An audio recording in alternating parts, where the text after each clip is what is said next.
Thank you so much for having me. Thanks to Dwayne for letting me be here. A few quick caveats. A few quick caveats. Firstly, I'm very much on maternity leave at the moment, so brain not quite in work mode. And secondly, I have a very ill toddler at home, so just vomity, but it meant I had no sleep last night whatsoever. So apologies, but I'm going to do my best. So I'm here for Mothers Rise Up. Quickly about me. So normally day-to-day job is at Refugee Action, head of campaigns. But like I say, that's Kieran, and that's my current more than full-time job at the moment. So the reason why I'm in front of you guys is that I'm here to talk about an initiative called Mothers Rise Up. I only heard about this 3 weeks ago, and it's mad to think that I'm now here in front of you talking about it to you all. But the reason why I am here is that I'm here to ask for help on part of this group.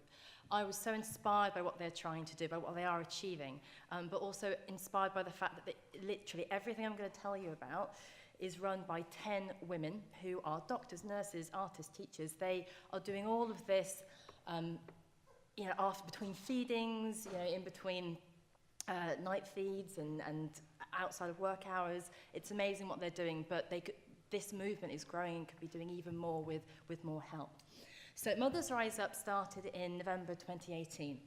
People went to an Extinction Rebellion march, and there was a banner that said, "Worried Mum."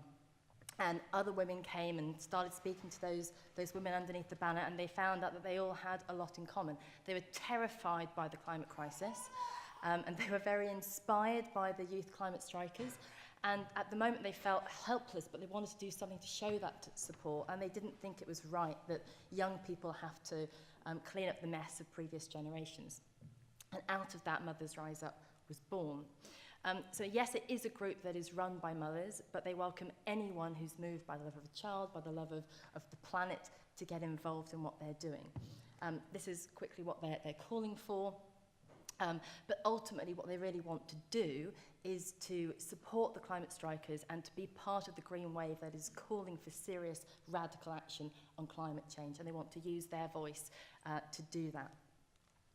So what are they doing? So initially, and at the moment, all the energy is on one big idea at the moment, but it seems to be growing and it might go on beyond this big idea. But the first idea is a Mothers' Climate March on the 12th of May, on International Mother's Day. And so they're putting all their work into this, and at the moment things are looking pretty exciting, but things are kind of running ahead of them, and as one mum said to me, I feel like I'm drowning at the moment. At the moment they're planning to build, one of the artist mothers is building a giant pushchair that's going to be pushed from Hyde Park Corner all the way down to Parliament Square. There are going to be 11-year-olds at the front of that march to represent the 11 years we have to act on climate change. We've got some support from Oxfam, Friends of the Earth, but ultimately our entire budget is £1,500. But we're getting support from people like Sandy Tosvig said she's going to talk today. We have other people like Paloma Faith and others who want to get involved. And we're inspiring marches around the world. So in Australia and Czech Republic has agreed to do one today.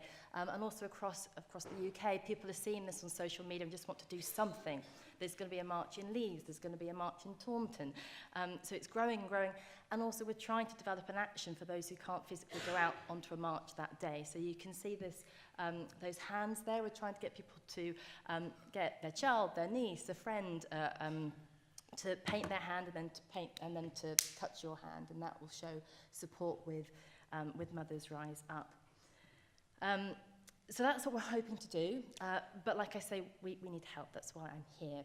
All of this is really just 10 women at the moment, and a few additional people like me who are pitching in here and there. So the kind of help we're looking for, we're hoping to build a microsite, very, very basic one in the next week or so, from a volunteer's husband is getting involved, which is great.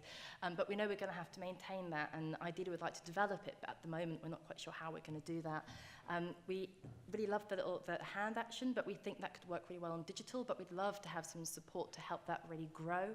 But then everyone has skills. I'm talking to a room of experts in campaigning and digital campaigning, and you'll have your skills in that side of things, but you might also run a marching band, you might be a photographer, you might be able to help out with media on the day at the march. So I'm talking to you not just in your day jobs, but just as people who might have skills that you might want to donate. Attend the march, or if you can't go to London, organise your own march, spread the word, and crucially, there will be things that you might think of that could help grow this, that we're not thinking of, that we don't have the skills to do. So if you think of something that you would like to take on and help us with, that would be absolutely fantastic. So if you're interested in this, if you want to join us, then talk to me and Kieran. I will be around for a little bit after this. And then there are all of our contact details. And the one final thing to say is if you're in London on the 12th of May, come along, if only to see a giant, giant pushchair. Thank you very much.